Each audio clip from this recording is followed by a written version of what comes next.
வசனம் எழுத வருமாறு கருணாநிதிக்கு அழைப்பு விடுத்தார் ஏஎஸ்ஏ சாமி. அப்ப கருணாநிதி பெரியாரோட குடியரசு பத்திரிகையில வேலை பார்த்துட்டு இருந்தாரு.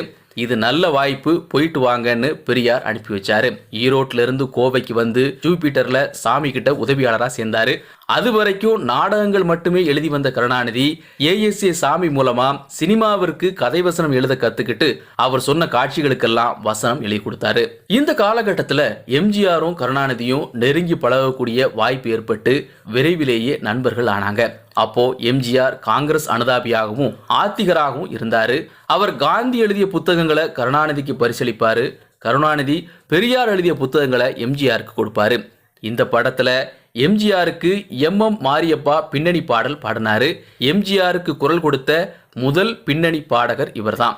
1947 ஏப்ரல் மாதம் வெளிவந்த ஜூபிட்டர் பிக்சர்ஸ் ராஜகுமாரி படம் பெரும் வெற்றி பெற்றுச்சு.